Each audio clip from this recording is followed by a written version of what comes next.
तब ये साजिश हुई। तो मेरी आज बात सुने अटक के लोगों, जब ये मुझे साजिश का पता चला तो मैंने उन लोगों को, जो लोग साजिश रोक सकते थे, मैंने उनको ये बताया कि हमने बड़ी मुश्किल से मुल्क की माइशत को संभाला है। अगर अभी ये साजिश कामयाब हुई तो मुल्क को मुश्किलात का सामना करना पड़ेगा। मैंने भी बताया, मैंने शौकत तरीन फाइनेंस मिनिस्टर को कहा कि बताओ, लेकिन मुझे अफसोस से कहना पड़ता है कि हम कुछ नहीं कर सके। और आज क्या हुआ है? आज पाकिस्तान का रुपया तेजी से गिर रहा है।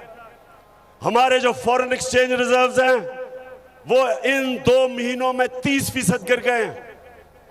हमारी स्टॉक एक्सचेंज नीचे, महंगाई, हर चीज महंगी, बिजली महंगी, आगे मजीद और महंगाई, हमारी माइशत नीचे जा रही है। कौन जिम्मेदार है इसका? कौन जिम्मेदार है? बताओ अटक के लोगों, कौन जिम्मेदार है इसका?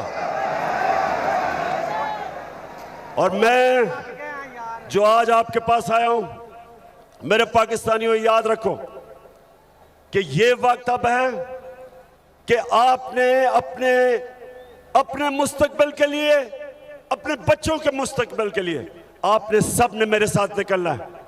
क्योंकि ऊपर कौन बैठे हैं? ऊपर कौन बैठा है?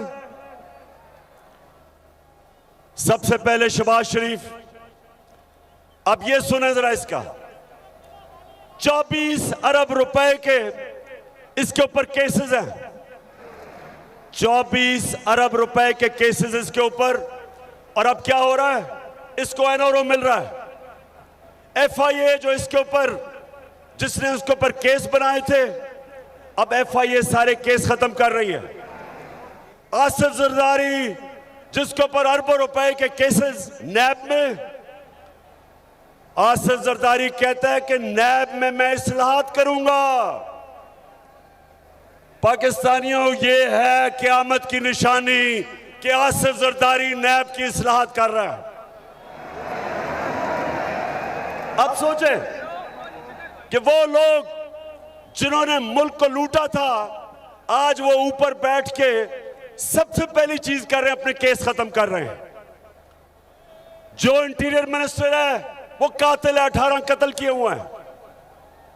वो जो अभी गए हैं लंदन में मिलने गए हैं नवाज शरीफ को, वो सजा याफ्ता है, उसको सजा मिल चुकी है। वो भगौड़ा है, भागा हुआ है।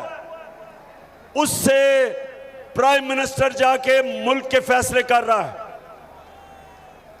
और जो उसकी बेटी है नवाज शरीफ की, वो भी सजा याफ्ता है, उसको प्रोटोकॉल मिल रहा है प्राइम मिनिस्टर का।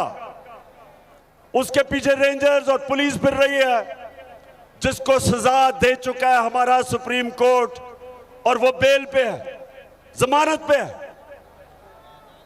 तो अटक, मेरे नौजवानों, मेरे बुजुर्गों, मेरी बहनों, नबी सल्लल्लाहु अलैहि वसल्लम ने कहा था कि कौम तब तबाह होती है जब जेलों में सिर्फ छोटे चोर हो, सिर्फ भैंस चोर और मोटरसाइकिल चोर और छोटे चोर जब जेलों में जाते हैं और बड़े बड़े डाकू को आप नहीं पकड़ते, वो मुल्क तबाह हो जाता है।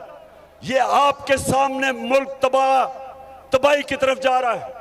इसलिए आपने निकलना है कि जब बड़े बड़े डाकू बड़े बड़े ओहदों पे बैठ जाए, सारों ने बड़े बड़े ओहदे संभाल के अपने केस खत्म करें, और वो ऑफिसर एफआईए का डॉक्टर रिजवान, मैं आज उसको सलाम पेश करता हूं कि उसने जो केस शहबाज शरीफ के ऊपर बनाए, हमारे बेचारे गवर्नमेंट के ऑफिसर डरते हैं, इस माफिया से डरते हैं।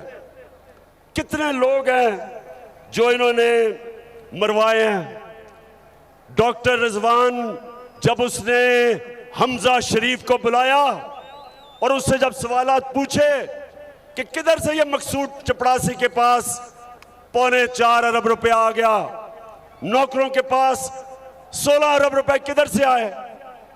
तो हमजा शरीफ बजाय उसके जवाब देता, उसको उसने धमकी दी, उसको डराया कि तुम्हारी जुर्रत कैसे है कि मुझे पूछ रहे हो ये सवाल। लोग डरते हैं इनसे। इसलिए डॉक्टर रिजवान, आप जैसे लोगों को हम सलाम करते हैं कि इस माफिया को, इसके बावजूद कि आपको खतरा है, आप इनके खिलाफ एक्शन लेते हैं। कितने लोग इन्होंने मरवाए। एयान अली का जो कस्टम ऑफिसर था उसको मरवा दिया। वो जो शहनशाह था जिसने बेनजीर के साथ होता था जब वो कत्ल हुई, उसको मरवा दिया। एक जस्टिस सजाद था जरदारी ने, उसको मरवा दिया। जो इनके केसेस के पीछे जाता है उनको जान का खतरा होता है।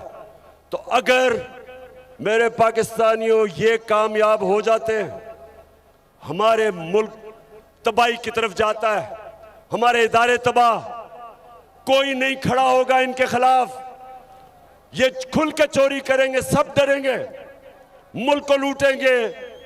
और इसीलिए मेरे नबी सल्लल्लाहु अलैहि वसल्लम ने कहा था कि बड़ी कौमें तबाह हुई तुम्हारे से पहले, जो सिर्फ छोटे चोरों को जेलों में डालती थी और बड़े बड़े डाकुओं को नहीं पकड़ सकती थी। ये है हमारे तबाही का रास्ता।